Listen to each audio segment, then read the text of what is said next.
Hey, my name's Andrew, and in this video, I want to talk about the Canon 50mm lens. And as great as this lens is, one problem that I've noticed with it, let's jump into it. The first part of this video is talking about the problem. So to kind of set up the problem, let's talk about the 50mm. First, it's coming in around $120 now, brand new. You can get a used one for under $100, and it also is really good quality. It's really good in low light. It's great for portraits. So this is a great option for beginners out there. So because it is a great option for beginners, and pair that with the fact it is a 50mm focal length, and most beginners are going to be using a camera that has an APS-C sensor, which basically zooms in a little bit further than the lens.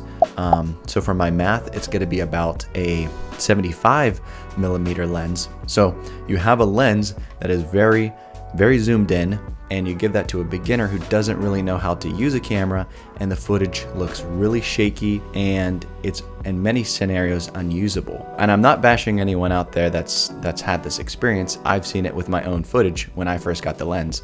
I mean, you're really excited, the footage looks really good, but then it's really shaky, and like I said, it's unusable because it's too shaky. That is the problem. If you've experienced that, now we're going to jump into the solution, or the solutions, because I have a couple. Number one, you can use a gimbal. Now, I know this is not a great option for some people because gimbals cost money. There is also setup time if you really want to be able to just grab your camera and go get footage. So sometimes a gimbal is not a great option, but if you have one or you want to get one, this is a good way to get smooth footage. Number two, you can use a tripod with a fluid head, which basically means that the tripod doesn't move really quick or jittery. It's very smooth motion. So for video, that is the kind of tripod you want to be looking for, something with a fluid head. And with that option, there comes a little bit of a problem. In a lot of settings, you don't really want to be carrying around a big tripod, and you might also not want to always get that same kind of pan shot.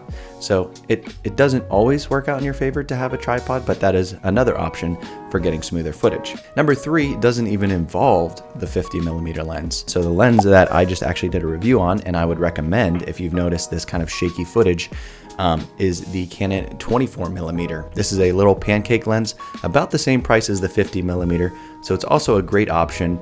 It's not quite as zoomed in, and it will give you also smoother footage, like I said. And the fourth and final option is learning how to get smoother handheld footage. There's lots of videos out there that will help you with that.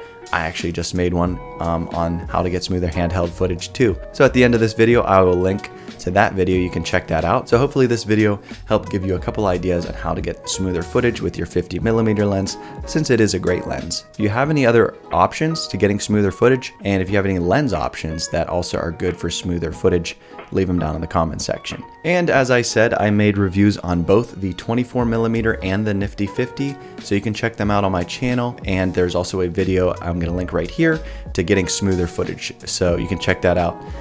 Thank you guys for watching, and I'll see you next time.